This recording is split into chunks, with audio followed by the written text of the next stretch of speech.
Alhamdulillah Rabbil Alamin. Wassalatu wassalam ala ashrafil anbiya'i wal mursalin wa ala alihi wa sahbihi ajma'in. Subhanaka la ilma lana illa ma 'allamtana innaka antal alimul hakim. Rabbi shrah li sadri wa yassir li amri wa hlul 'uqdatam min lisani yafqahu qawli. Amma ba'd. Alhamdulillah ala ni'matil Islam, alhamdulillah ala ni'matil iman, wa kafa biha min ni'mah. Alhamdulillah, segala puji bagi Allah Subhanahu wa taala. Tidak terasa Ramadan sudah sangat dekat dengan kita. Tinggal beberapa hari lagi, bahkan minggu depan atau Jumat depan sudah masuk ke dalam bulan Ramadan. Mugi-mugi Allah Ta'ala memberikan kita sehat panjang umur. Mugi-mugi Allah Ta'ala memberi kita istiqomah di dalam ketaatan kepadanya. Mugi-mugi Ramadan kali ini bisa menjadi penempa kita, menjadi bulan yang mendidik kita dengan pendidikan yang luar biasa, sehingga kita keluar dari Ramadan dalam pengampunan yang utuh dari Allah Subhanahu wa taala. Kita berharap Ramadan ini bukan Ramadan yang terakhir untuk kita, tapi masih ada Ramadan-Ramadan berikutnya. Dikasih kita panjang usia, dikasih kita amalan makbulan, dikasih kita ilmu yang memenuhi seluruh relung-relung jiwa kita, sehingga apa yang kita lakukan ke depannya semuanya penuh kebaikan dari Allah Subhanahu wa taala. Ini tadi agak mendadak juga. Saya sebenarnya kepikiran dari kemarin-kemarin, tapi mau WA Mbak Ira malah lupa terus. Akhirnya baru ketemu tadi di pintu. Ini enaknya ngaji apa? Ngaji puasa apa ngaji neruskan bab sholatnya kita. Tapi sepertinya selama Ramadan ini biar ada feel yang berbeda, biar ada rasa yang berbeda, kita akan mengkaji tentang puasa sekaligus dengan zakat, insya Allah. Kalau waktunya cukup, kalau durasinya cukup, kita selesaikan bab puasa dan juga bab zakat. Mungkin jenengan semuanya juga sudah ngerti apa itu puasa, bagaimana tata caranya, apa aturannya dan lain sebagainya. Karena setiap tahunnya saya yakin jenengan semuanya adalah orang-orang yang berpuasa, orang-orang yang dididik oleh orang tua yang istiqomah menjalankan aturan-aturan Allah Ta'ala, utamanya yang wajib-wajib semacam ini. Sholat, puasa dan lain sebagainya. Nah, ini semuanya adalah pakem-pakem yang kita nggak boleh lepas darinya. Sebuah kewajiban yang setiap hamba nggak boleh lepas dari perkara-perkara tersebut. Allah Subhanahu wa taala mengatakan di dalam Al-Qur'an, ya ayyuhalladzina amanu kutiba alaikumusiyam kama kutiba alal ladzina min qablikum la'allakum tattaqun. Allah Subhanahu wa taala mengatakan, wahai hamba-hamba yang beriman, telah aku wajibkan atas kalian, kutiba alaikum.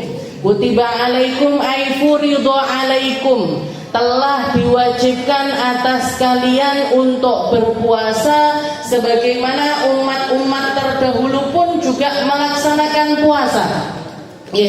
Semua umat-umatnya, semua hamba-hamba Allah Ta'ala yang bertakwa, mereka adalah hamba-hamba yang memiliki porsi ibadah yang bernama puasa. Kita ambil contoh puasa yang paling terkenal, yaitu puasanya Nabi Allah Dawud.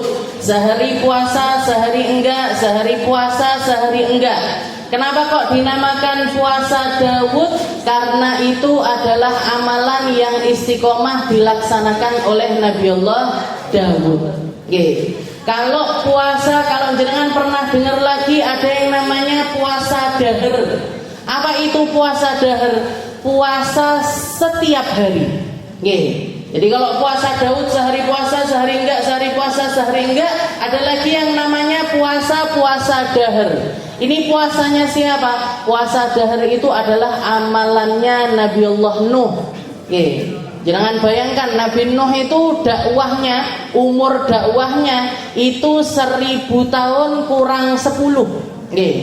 Berarti 990 tahun itu umur dakwahnya beliau. Di samping beliau berdakwah, beliau juga adalah hamba yang istiqomah melaksanakan puasa. Sawaman qawaman, seorang nabi yang banyak bangun malamnya sekaligus banyak puasanya. Jadi kalau Nabi Allah Nuh itu amalan istiqomahnya puasanya itu adalah puasa dahr, setiap hari puasa. Boleh ustazah kita niru, silahkan. Kalau mau melaksanakannya silahkan. Minimal pernah nyoba bu. Jadi kalau jenengan punya ilmu atau dapat ilmu, dengar ilmu, itu jangan dibiarkan lewat gitu aja. Saya enggak kuat ustazah puasa dahr. Jenengan jajal. Dicoba seminggu dulu, atau misalkan 3 hari, diniati 3 hari dulu, habis itu naik jadi seminggu, habis itu naik jadi 10 hari, habis itu naik jadi sebulan, terus seperti itu. Karena puasa sunnahnya, nah ini khusus untuk umatnya Nabi Muhammad SAW itu enaknya, kalau puasa sunnah jenengan mau berhenti kapanpun boleh. Bahkan di tengah-tengah puasa pun berhenti nggak apa-apa, nggak masalah.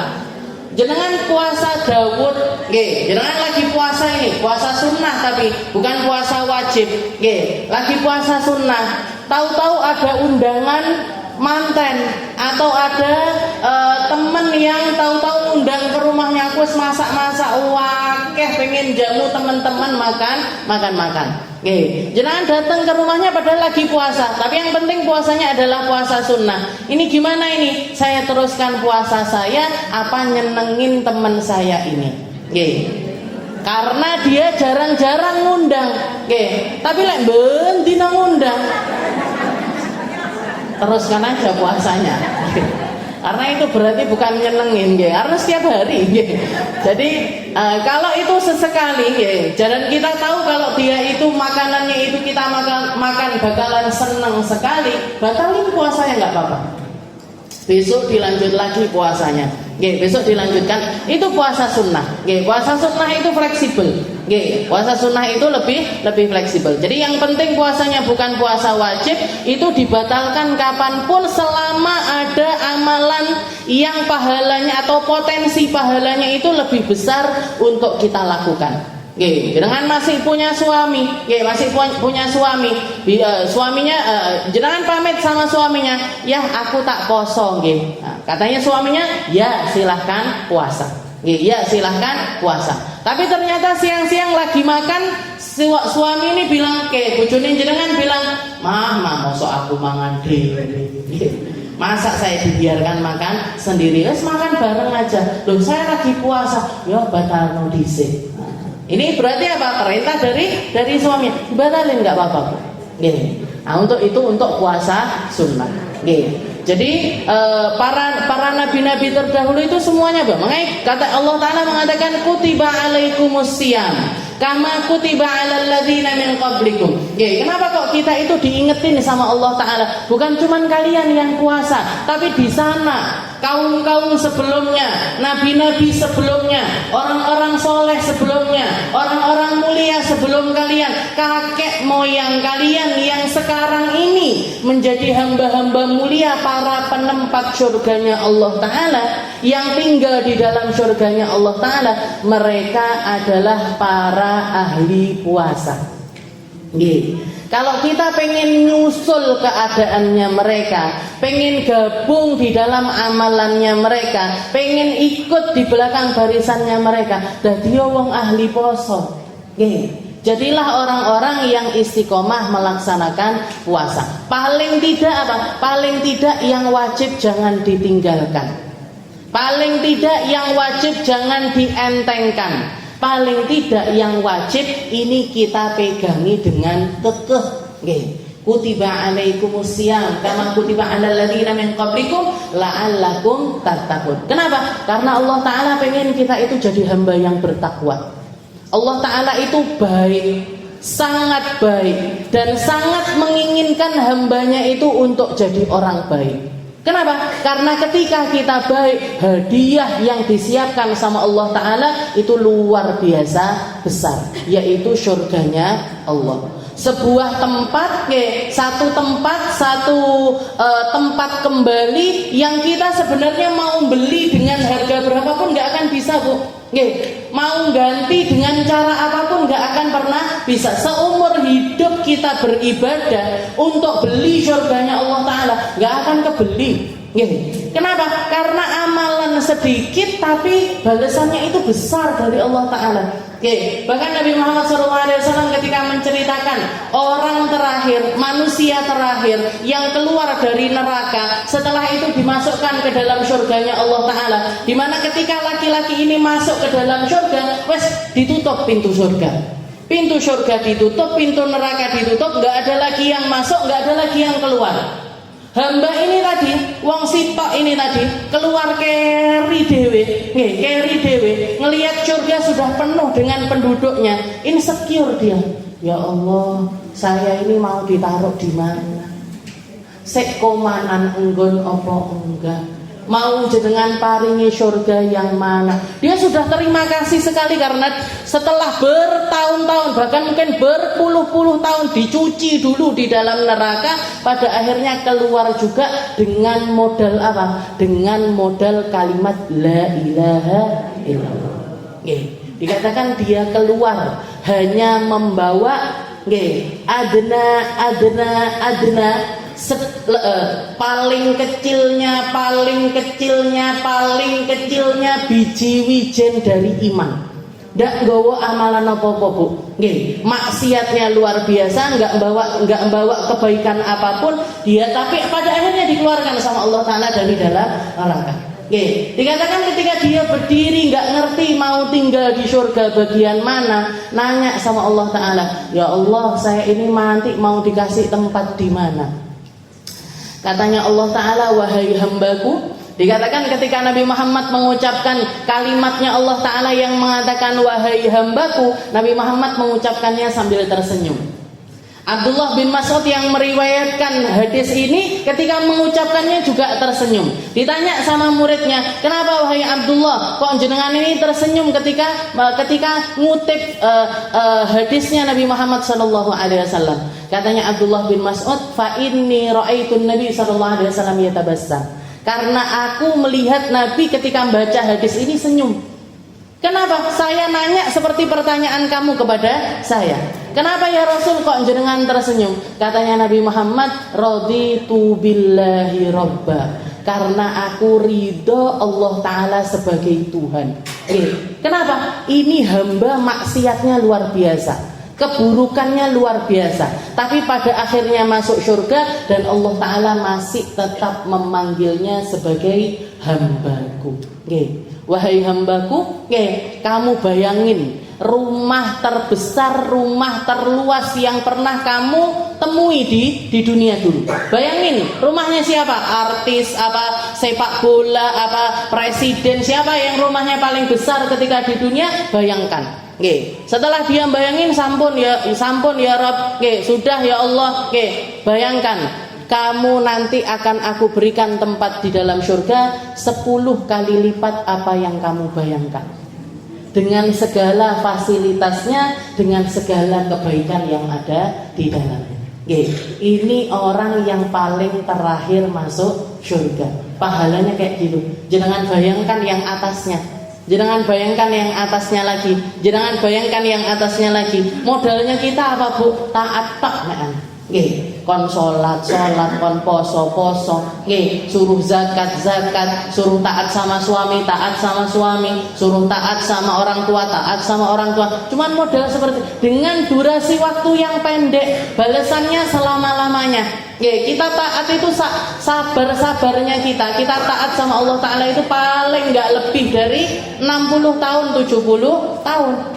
Cuman waktu yang pendek sekali, jangan sampai disia-sia. Ramadan ini kesempatannya kita untuk gabung di dalam komunitas orang baik. Jenengan daftar.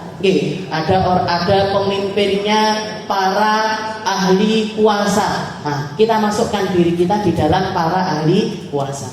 Ada orang-orang ahli sedekah, kita masukkan diri kita di dalam porsi sedekah. Orang-orang ahli Quran, kita ambil porsinya ahli Quran, dan seterusnya dan seterusnya. Ya, ini bulannya orang untuk menanam kebaikan, untuk ngopeni kebaikan, untuk bisa nyusul kebaikannya hamba-hamba Allah Ta'ala yang terdahulu. Kutiba alaikumusiyam kama kutiba alal ladzina min qablikum la'allakum tattaqun. Maka sebagaimana setiap ibadah, setiap ibadah itu butuh ilmu, puasa pun juga butuh yang namanya ilmu. Nah, ini akan kita bahas, walaupun nggak akan satu persatu seperti tahun kemarin. Kalau nggak salah kita sudah bahas satu persatu, walaupun ya nggak tutup kayak kemungkinan nggak selesai. Tapi akan kita review sedikit ya tentang puasa itu sendiri dan yang perlu kita hati-hati di dalam puasa. Yang pertama adalah ahkamus shaum.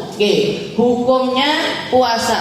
Sebagaimana amalan-amalan yang lainnya, yang namanya puasa itu ada yang wajib, ada yang sunnah, ada yang makruh, bahkan ada yang haram. Puasa ada kalanya hukumnya wajib, ada kalanya hukumnya adalah sunnah, ada kalanya hukumnya adalah makruh, bahkan adalah haram. Hukum puasa. Yang pertama adalah sesuatu yang hukumnya adalah wajib. Apa aja puasa yang hukumnya wajib? Ada macam-macam, Bu. Bukan cuma puasa Ramadan. Tapi puasa Ramadan ini adalah puasa yang satu-satunya puasa wajib yang kewajibannya itu datang dari Allah Subhanahu wa Ta'ala. Setelah itu ada yang namanya puasa kafarat. Ada yang namanya puasa kafarat, ada yang namanya puasa nazar. Ada yang namanya puasa nazar. Itu semuanya adalah puasa-puasa yang wajib, tapi kewajibannya itu datang setelahnya. Puasa wajib tapi kewajibannya itu datang karena sesuatu yang lainnya. Ada lagi puasa qadha dan juga puasa atas perintah imam untuk sholat istisqa.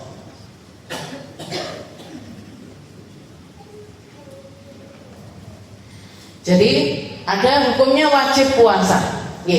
Puasa yang wajib pertama adalah puasa Ramadan, yang seminggu lagi kita akan masuk ke dalamnya. Ini adalah puasa yang hukumnya adalah wajib dan tidak bisa ditinggalkan tanpa uzur. Gak boleh ditinggalkan tanpa uzur. Bahkan Nabi Muhammad SAW mengatakan, barang siapa yang sengaja membatalkan puasa Ramadannya, meskipun dia mengqadha setahun penuh sekalipun, gak akan pernah bisa menggantikan satu hari dari Ramadan. Jadi Ramadan itu momen, Ramadan itu waktunya yang istimewa. Waktunya yang istimewa. Makanya di dalam hadis Nabi Muhammad juga mengatakan, man adraka Ramadan falam yughfarlah asqatallahu ab'adahullahu wa asqatah. Barang siapa yang ketemu sama Ramadan, kok Ramadan ini nggak bikin dia diampuni sama Allah Ta'ala, berarti dia adalah sejauh-jauhnya manusia. Wong iki adoh banget berarti dari Allah Ta'ala. Kenapa? Ramadan aja nggak bisa ngerubah dia. Kalau Ramadan nggak bisa ngerubah dia, kira-kira hal apa yang bisa merubah hamba tersebut? Nggak ada, Bu. Jadi Ramadan aja kok dia nggak bikin dia banting setir jadi orang baik, maka nggak ada harapan untuk bisa baik di waktu-waktu yang lainnya. Jadi Ramadan ini waktunya yang istimewa. Bulannya Al-Quran, bulannya Al-Quran. Dikatakan Allah Ta'ala menurunkan Al-Quran dan juga kitab-kitab yang lainnya semuanya juga di bulan Ramadan. Injil di tanggal 6 dari bulan Ramadan, Taurat di tanggal 11 dari bulan Ramadan, Zabur di beberapa malam dari bulan Ramadan, Al-Quran ada yang bilang tanggal 17, ada yang bilang tanggal 21, ada yang bilang tanggal 24, ada yang bilang tanggal 27 turunnya. Tapi yang pasti itu semuanya terjadi di bulan Ramadan. Jadi kayak memang waktunya, mahbatul wahyi. Para ulama mengatakan kayak landasannya wahyu. Makanya di dalam Al-Quran dikatakan ketika Allah Ta'ala membahas tentang Al-Quran di bulan-bulan yang lain, Allah Ta'ala mengatakan Alif Lam Mim Dzalikal Kitabu la raiba fih hudal lil muttaqin. Alif Lam Mim Dzalikal Kitabu la raiba fih. Apa itu? Al-Qur'an ini adalah kitab yang tidak ada keraguan di dalamnya, hudal lil muttaqin, pemberi hidayah bagi hamba yang bertakwa. Jadi yang bisa dapat manfaatnya Al-Qur'an itu orang yang di dalam dirinya sudah ada ketakwaan. Tapi khusus untuk Ramadan, Allah Ta'ala mengatakan Syahrul Ramadan alladzi unzila fihil Qur'an hudal linnas. Ini bulan Ramadan, bulan turunnya Al-Quran. Al-Quran itu pemberi hidayah untuk seluruh manusia. Jadi mau bertakwa, mau nggak bertakwa, mau hatinya keras, mau hatinya lembut, mau orang yang bagaimanapun, kalau dia buka Al-Quran, ngaji Quran, belajar Quran, dapat hidayahnya Al-Quran. Makanya di dalam khusus untuk Ramadan, nah itu Al-Quran itu pemberi hidayah untuk seluruh manusia. Makanya banyak pembaca Al-Quran dadakan. Sing Qur'ane biasane ra tau didemok blas. Ujuk-ujuk unu diparani. Diparani. Kenapa? Memang Quran di bulan Ramadan itu jadi pemberi hidayah bagi seluruh manusia. Nah, jadi Ramadan ini mutlak, nggak boleh orang puasa atau meninggalkan puasa Ramadan secara sengaja. Secara sengaja. Lain kalau nggak sengaja. Kalau orang nggak sengaja membatalkan puasa, padahal sudah ada di dalam bulan Ramadan, maka ini hukumnya nggak batal. Kayak orang nggak sengaja minum, nggak sengaja makan, nggak sengaja loh, tapi nggak sengaja ini biasanya itu titik. Nah, sampai sak piring, rong piring itu biasanya duduk nggak sengaja, jadi nggak sengaja, maka itu nggak membatalkan puasa. Ramadan, setelah itu ada puasa namanya puasa kafarat. Puasa kafarat macam-macam ini. Ada kafaratul yamin, mungkin ada kafaratnya dia karena pernah bersumpah, mungkin kafaratnya dia karena pernah melakukan sesuatu yang terlarang, ataupun juga nazar. Nah, ini mirip-mirip, kafarat sama nazar ini mirip-mirip. Kalau nazar, misalkan dia bernazar puasa, maka puasanya itu hukumnya juga menjadi sesuatu yang wajib. Ya Allah, kalau anak saya keterima di kampus impiannya dia, saya akan puasa seminggu penuh. Saya akan puasa seminggu penuh. Setelah itu ternyata anaknya benar-benar keterima. Ibunya puasa seminggu. Ini hukum puasanya puasa apa? Puasa wajib. Bukan lagi puasa sunnah. Kenapa? Karena dinazarkan. Atau karena dia melanggar sumpah. Ada orang bersumpah billahi alayya, misalkan, ya Allah saya bersumpah saya tidak akan menjadi seseorang yang keluar rumah tanpa izin suami saya. Misalkan, walaupun ini juga sesuatu yang wajib, jadi dia sumpah, jadi membuatnya menjadi sesuatu yang lebih lagi tekanannya. Billahi alayya, demi Allah saya nggak akan keluar rumah kecuali atas izin suami saya. Ujuk-ujuk Pak Kurir COD teko. Tahu-tahu ada Pak Kurir JNE datang. Saking excitednya jenengan, iki pesenanku teko iki, rodonge Ramadan, rodonge bodo teko. Saking senangnya, lupa sama nadarnya, lupa sama sumpahnya, keluar rumah. walaupun cuma di teras rumah, walaupun cuma di teras rumah atau nyampe ke jalan sedikit, nerima si COD baru ingat, ya Allah, aku kan sumpah nggak keluar rumah kecuali izin suami. Kalau disumpahkan kayak gini Bu, berarti apapun harus pakai izin. Karena itu sudah menjadi sesuatu yang disumpahkan. Nah, akhirnya apa? Nah, ini berarti dia wajib untuk membayar kafarat. Kafaratnya apa? Yang pertama adalah itqu raqabatin mukminah. Memerdekakan budak. Tapi zaman sekarang nggak ada budak lagi. Nah, maka langsung pindah yang kedua. Apa yang kedua? Siyamu syahraini mutatabi'in. Puasa 2 bulan berturut-turut. Puasa 2 bulan berturut-turut. Nggak kuat saya Ustazah puasa berturut-turut 2 bulan, seminggu men batal lahir. Nggak kuat saya puasa 2 bulan berturut-turut. Gimana? Pindah yang ketiga. Sedekah kepada 60 orang miskin, per miskinnya dapat 1 mud. 1 mud itu sekitar 7 ons beras.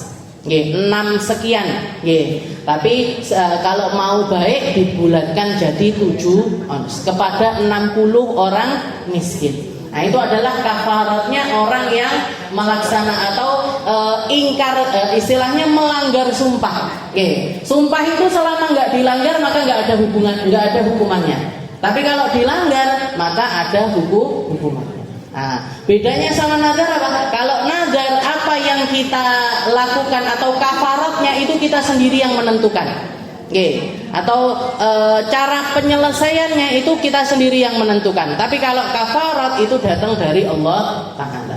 Jadi nazar, qadha dan yang qadha. Nah, qadha juga wajib hukumnya. Qadha ini apa? Qadha ini kalau jenengan puasa Ramadan, haid misalkan, ataupun juga sakit, atau bepergian, maka gimana hukumnya? Puasanya boleh ditinggalkan, tapi wajib diqadha di hari yang lainnya. Sampai kapan batas waktunya? Sampai ketemu Ramadan berikutnya. Sampai ketemu sama Ramadan berikutnya. Dan yang terakhir adalah kalau imam atau presiden kita, misalkan Indonesia selama 2 tahun penuh nggak pernah hujan sama sekali misalkan. Walaupun di Indonesia jarang terjadi yang semacam itu. Misalkan lama banget nggak hujan, maka pemerintah atau presiden ngasih mandat kepada rakyatnya, ayo bapak-bapak, ibu-ibu, semua umat muslim Indonesia berangkat bersama-sama ke masjid untuk melaksanakan sholat istisqa. Sebelum melaksanakan sholat istisqa dihimbau untuk puasa dulu 3 hari sebelumnya. Nah, maka puasa 3 hari ini tadi hukumnya gimana? Hukumnya adalah wajib. Kenapa? Pemerintah yang nyuruh, atas perintah dari imam. Nah, itu maka hukumnya menjadi wajib. Itu adalah puasa wajib. Setelah itu ada yang namanya puasa sunnah. Puasa sunnah ini asal hukum dari puasa. Puasa sunnah ini asal hukum dari puasa. Ada yang datangnya mingguan, kayak puasa Senin Kemis. Ada yang datangnya bulanan, kayak puasa Ayyamul Bid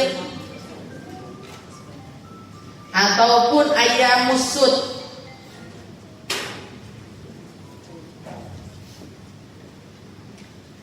Ada lagi yang datangnya tahunan,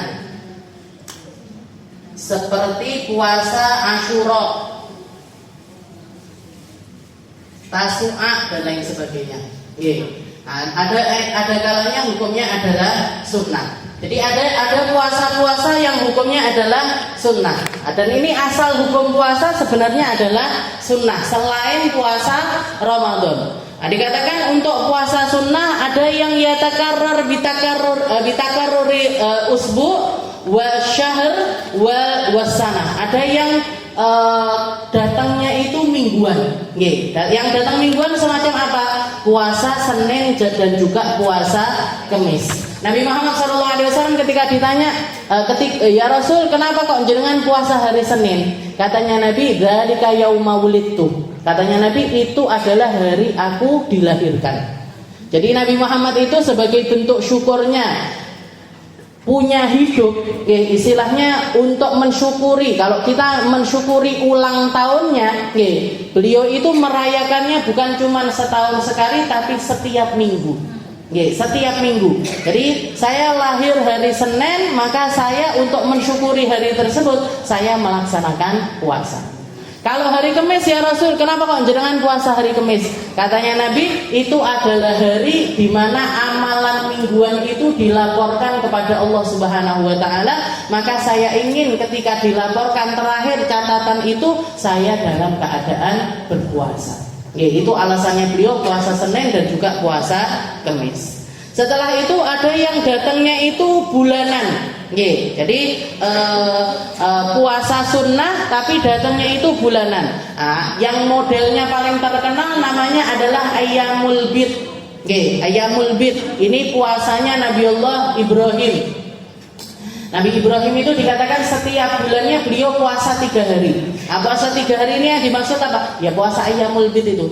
Setiap tanggal 13, 14, 15 setiap bulan. Setiap bulan. Bukan pakai bulan Masehi tapi pakai bulan Hijriah. Jadi Muharram tanggal 13, 14, 15-nya. Sofar 13, 14, 15-nya terus seperti itu. Jadi setiap bulan itu ada namanya Ayyamul Bid. Kenapa kok dinamakan Ayyamul Bid? Hari putih. Hari di mana bulan itu kelihatan terang benderang. Maka dikatakan untuk jadi biasanya kalau zaman dulu mungkin kelihatan ya purnama. Kalau zaman sekarang orang masih nggak ngeh sama purnama, saking akeh lampu. Jadi kalau kita melihat bulan di 3 hari ini itu lagi penuh-penuhnya. Maka itu sunnah untuk berpuasa. Ada juga yang namanya Ayyamus Sud. Ayyamus Sud ini apa? Hari-hari hitam. Kalau Ayyamul Bid hari-hari putih, kalau Ayyamus Sud itu adalah hari-hari hitam. Kapan itu? Setiap tanggal 28, 29, 30 dari setiap bulan. Jadi setiap akhir bulan tanggal 28, 29, 30 itu sunnah hukumnya untuk puasa. Kalau bulannya cuma 29 Ustazah, karena bulan itu kan katanya Nabi, asyahru hakadha hakadha hakadha, au hakadha hakadha hakadha. Bulan itu begini begini begini. Berarti berapa? 30. Kadang-kadang begini begini begini. 29. Makanya bulan Islam itu enggak ada. 27 enggak ada. 28 enggak ada. 31 juga enggak ada. Cuman 29 sama 30. Kalau enggak 29 ya 30. Kalau hilalnya awal itu belum kelihatan, berarti disempurnakan jadi 30. Tapi kalau sudah kelihatan berarti bulannya adalah 29. Jadi Ayyamus Sud itu setiap 28, 29, 30. Tapi kalau harinya cuma 29 hari, 28, 29 plus tanggal 1 awal bulan. Itu caranya puasa Ayyamus Sud atau hari-hari hitam. Hari-hari hitam. Setelah itu ada yang datangnya itu tahunan. Ini datang tahunan itu maytakara bitakara di sini kasumi yaum Arafah wa Tasu'a wa Asyura wa hadi asyar min Muharram wa sid min Syawal wa Asyuril Hurum wal asyr awal min Dzulhijjah. Ada banyak. Jadi ada puasa Arafah, ada puasa Tasu'a, 9 dari bulan Muharram, atau Asyura tanggal 10 dari bulan Muharram, Arafah tanggal 9 dari bulan Dzulhijjah, wal hadi asyar min Muharram. Jadi kalau Muharram ada 9, 10, 11. Wasid min Syawal 6 hari dari bulan Syawal. Setelah Ramadan ini sunnah ada puasa sunnah namanya 6 Syawal. Nggih, 6 Syawal itu apa harus lanjut habis lebaran? Enggak harus, Bu. Nggih, jadi mau di awal boleh, di tengah boleh, di akhir juga boleh. Yang penting masih ada di bulan Syawal. Nggih, 6 hari dari bulan Syawal. Wal asyhurul hurum ataupun di bulan-bulan Muharram. Bulan-bulan haram, Muharram, Dzulqa'dah, Dzulhijjah, Rajab. Nah, ini sunnah untuk memperbanyak puasa. Wal ashril awal min Dzulhijjah, 10 pertama dari bulan Dzulhijjah menjelang hari raya Idul Adha. Itu semuanya adalah puasa-puasa sunnah yang yatakarrar bitakarruris sinin, yang datangnya itu tahunan. Yang ketiga makruh ifradu yaumil jum'ah wa sabt awil ahad wa shaumud dahr liman yakhafu darar aw fawati haqqi mandub. Ada juga hukumnya puasa makruh. Kapan ini puasa hukumnya makruh? Yang pertama adalah puasanya seseorang yang menyendirikan hari Jumat, Sabtu atau Ahad. Nah, ini puasanya hukumnya adalah makruh. Atau juga yang makruh juga adalah puasa dahr. Jika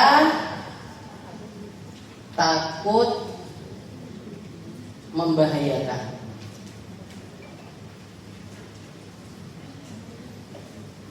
Kalau nggak takut membahayakan nggak makruh. Tapi kalau takut membahayakan hukumnya adalah makruh. Sudah tahu punya asam lambung parah, punya GERD, tapi pilih puasa setiap hari. Non-stop setiap hari melaksanakan puasa. Dokter sudah bilang jangan, nggak baik nanti lebih tambah parah. Nah, tapi tetap dilaksanakan. Maka gimana hukumnya? Hukumnya adalah makruh.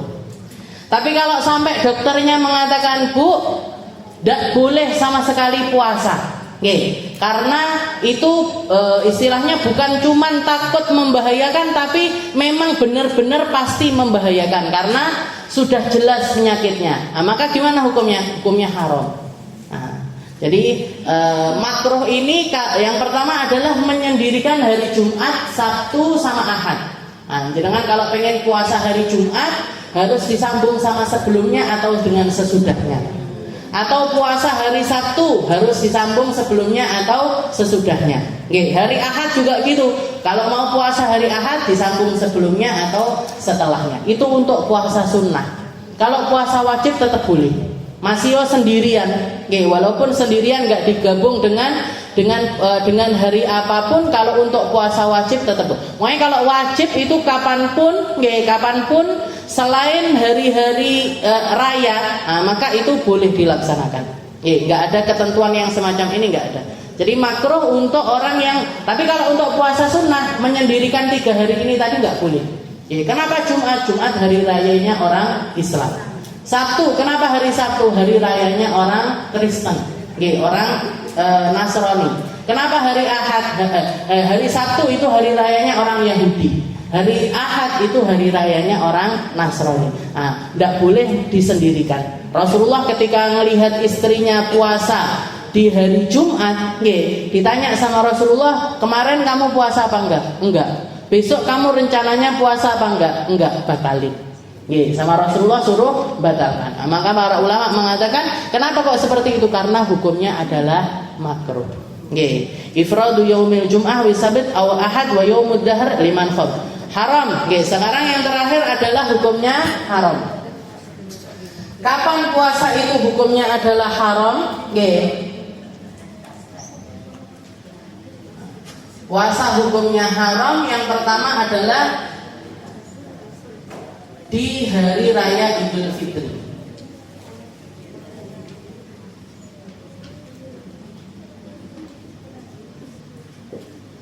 Di hari raya Idul Adha. Di hari-hari tasyrik.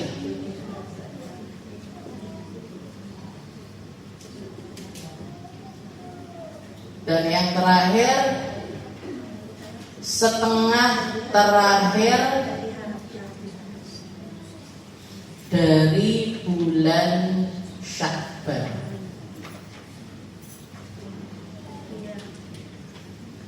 Kecuali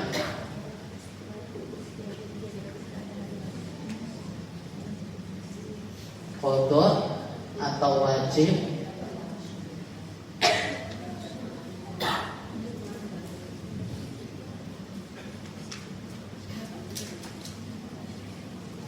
sudah jadi wirid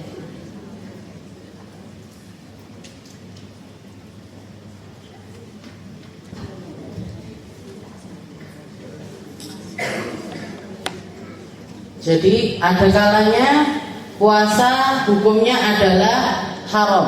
Oke. Ada kalanya puasa hukumnya haram. Ini yang saya tulis adalah puasa yang haram sekaligus nggak sah. Oke. Jadi kalau jenengan puasa di hari-hari tersebut hukumnya adalah haram dan puasanya tidak dianggap sebagai puasa. Ada yang hukumnya haram, ya, ada puasa hukumnya haram tapi tetap sah. Oke, tapi tetap sah. Apa itu? Wa huwa shaumu zaujah biduni idzni zaujiha wa shaumil 'abd biduni idzni sayyidih.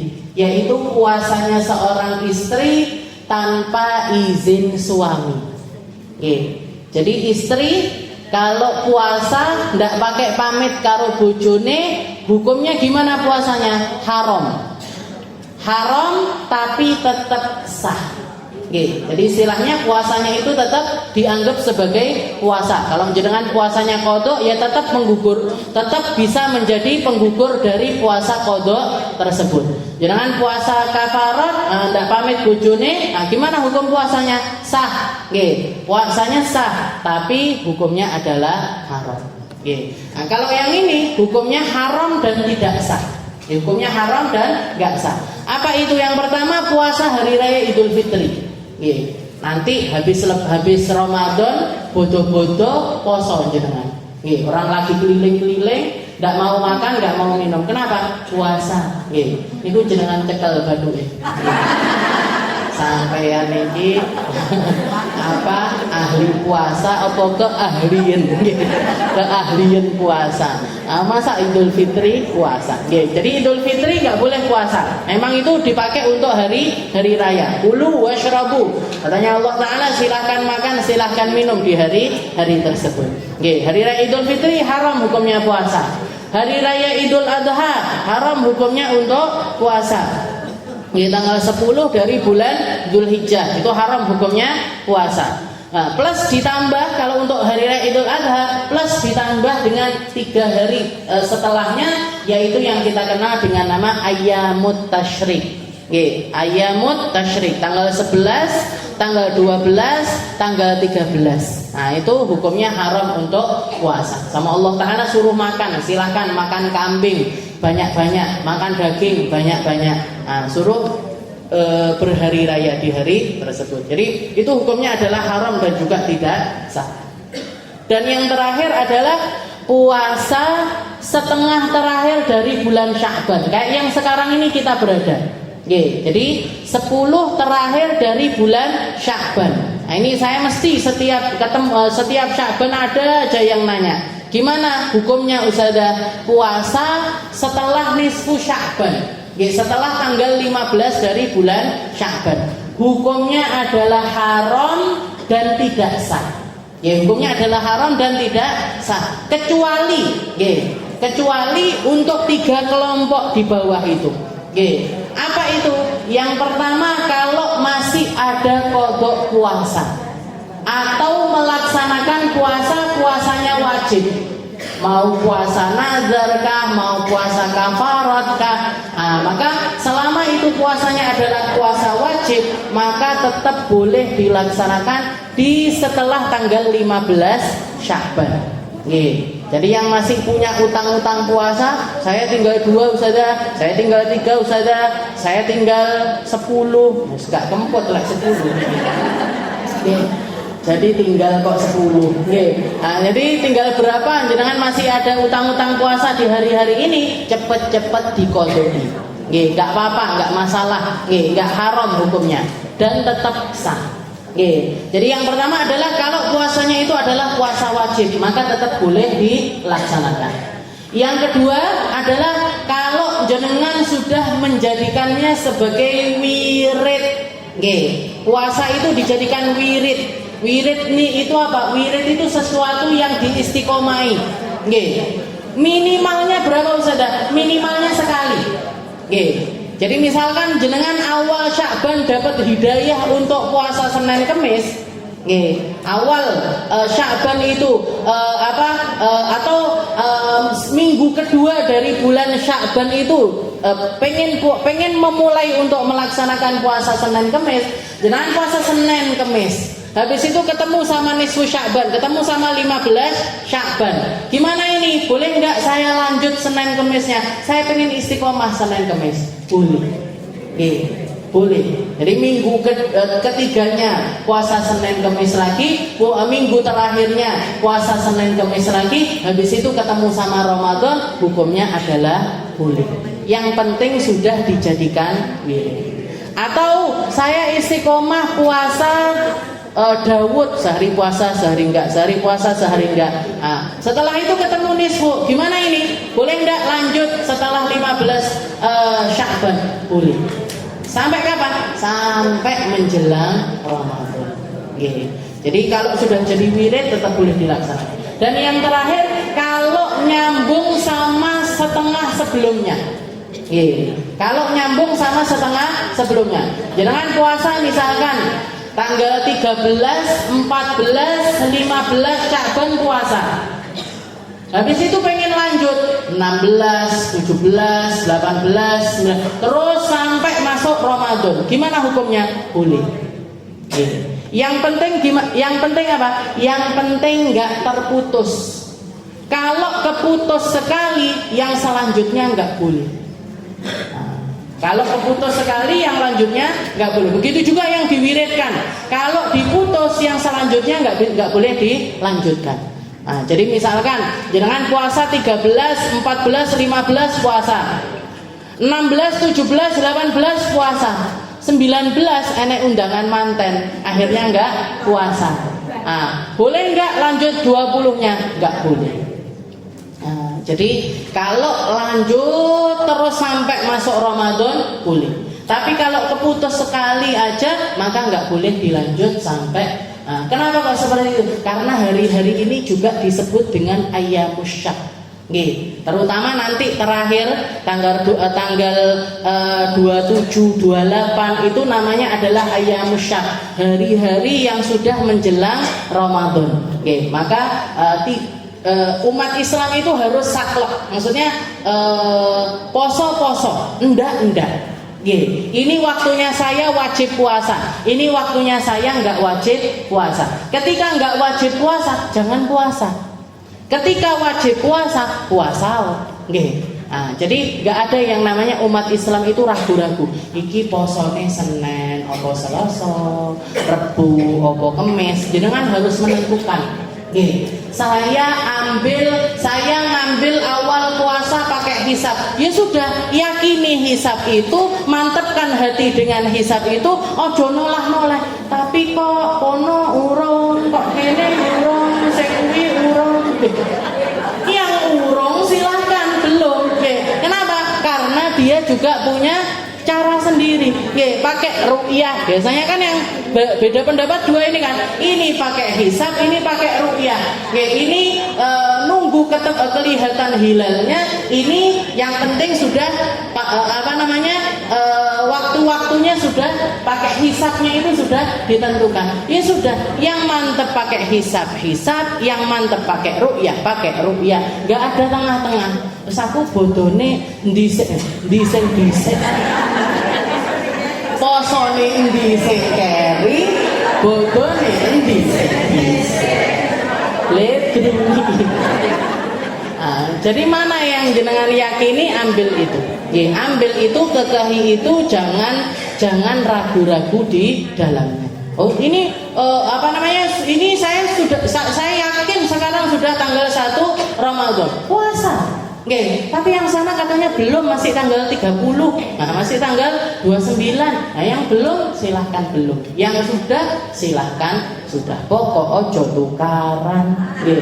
Nah, tapi itu tadi, yang penting kita mengambil sikap itu dengan ilmu, bukan dengan keraguan. Nah, jadi karena adanya ayyamus syak itu, maka justru malah sama Nabi Muhammad SAW justru malah diharamkan untuk puasa. Jadi setengah terakhir dari bulan Sya'ban, cara menghukuminya adalah seperti itu. Kalau untuk qadha masih boleh. Kalau untuk ngodoi puasa masih boleh. Kalau jenengan punya wirid puasa masih boleh. Kalau nyambung sama setengah sebelumnya juga masih boleh. Selama enggak diputus, maka tetap boleh untuk dilaksanakan. Wallahu a'lam bishawab. Insyaallah kita lanjutkan di pertemuan selanjutnya masih tentang bab puasa.